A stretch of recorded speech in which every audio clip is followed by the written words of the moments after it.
আসসালামু আলাইকুম, প্রীতি 02 চ্যানেল থেকে আপনাদেরকে স্বাগত জানাচ্ছি। আমি প্রীতি।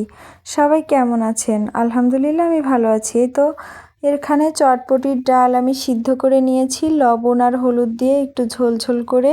এটা কিন্তু চটপটি না, তবে চটপটির থেকে কিন্তু কোনো অংশে কম না। এখন দিয়ে দিলাম টমেটো কুচি আর গাজর কুচি।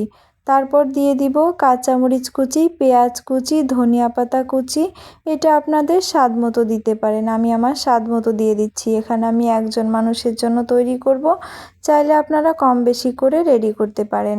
এখন আমি সব কিছু সুন্দর করে মিক্স করে নিব। এখন দিয়ে দিব উপর থেকে 1 চা চামচ চাট মশলা, মানে চটপটির মশলা যেটা। যারা চটপটি খেতে পছন্দ করেন কিন্তু হেলথের কথা চিন্তা করে চটপটিটা স্কিপ করেন, তারা এইভাবে বানিয়ে খেতে পারেন।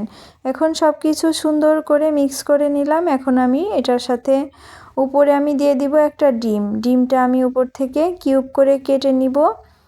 একটু সাবধানে কেটে নিচ্ছিলাম ছুরি দিয়ে। এইভাবে উপর থেকে ডিমটা কেটে দিলে অনেক বেশি টেস্টি হয়। চাইলে আপনারা গ্রেটার দিয়ে গ্রেট করে নিতে পারেন, তবে আমার কাছে এইটা এভাবে কেটে নিলে অনেক বেশি ভালো লাগে।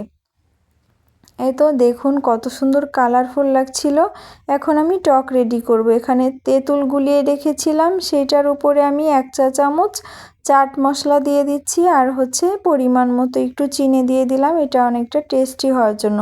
তবে যারা ডায়েট করবেন তারা কিন্তু চিনিটা স্কিপ করবেন। চিনির বদলে এটার সাথে যদি একটু বিট লবণ দেওয়া যায় তাহলেও টেস্ট কিন্তু ভালো আসে।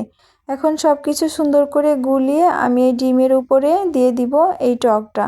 এই টকটা কিন্তু ভীষণ টেস্টি। এইভাবে যদি টকটা বানিয়ে নেন তবে অনেক বেশি মজা হয়। আমি টকটা কিন্তু ছেঁকে নেইনি, এভাবেই দিয়ে দিলাম, শুধু বিচিটা ফেলে দিয়েছিলাম। উপর থেকে টকটা দিয়ে দিচ্ছিলাম, দেখতেই কতটা সুন্দর ইয়াম্মি লাগছিল, লোভনীয় লাগছিল।